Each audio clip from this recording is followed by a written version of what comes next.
ನಾನು ಗ್ರಾಮ ಪಂಚಾಯತ್ ಸದಸ್ಯನಾಗಿದ್ದೆ, ತಾಲೂಕ್ ಪಂಚಾಯತ್ ಸದಸ್ಯನಾಗಿದ್ದೆ ನನ್ನ ಪಾರ್ಟಿಯಿಂದ, ಜಿಲ್ಲಾ ಪಂಚಾಯತ್ ಸದಸ್ಯನಾಗಿದ್ದೆ, 2 ಸಾರಿ ಅಸೆಂಬ್ಲಿ ನಿಂತಿದ್ದೆ, 4 ಸಾರಿ MLC ಆಗ್ಲಿಕ್ಕೆ ಅವಕಾಶ ಆಯಿತು, 4 ಸಾರಿ ಕ್ಯಾಬಿನೆಟ್, ನನಗೆ 3 ಸತಿ ಮಂತ್ರಿ ಆದ್ರೆ 1 ಸತಿ ವಿರೋಧ ಪಕ್ಷ ನಾಯಕನಾದೆ.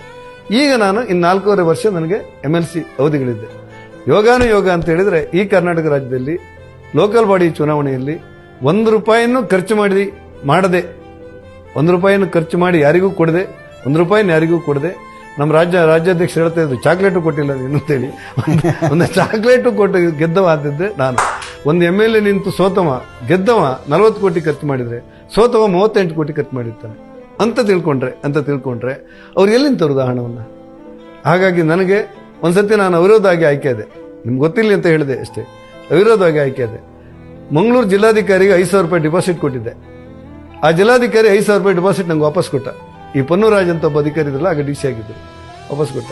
ಆ ಬಾಗಿಲು ನಿಂತವನಿಗೆ 500 ರೂಪಾಯಿ ಕೊಟ್ಟಿದ್ದೆ ನಾನು, ಅದು ಬಿಟ್ಟರೆ 1 ರೂಪಾಯಿ ಖರ್ಚು ಮಾಡಿಲ್ಲ. ಈ ಯೋಗಗಳು ಕೆಲವರಿಗೆ ಬರ್ತದೆ, ಹಾಗೆ ಯೋಗ ಬಂದವರಲ್ಲಿ ನಾನೊಬ್ಬ, ನನ್ನ ಕೈಲಾದ ಮಟ್ಟಿಗೆ ದುಡಿಬೇಕು ಅಂತ ತೀರ್ಮಾನ ಮಾಡಿದ್ದೆ.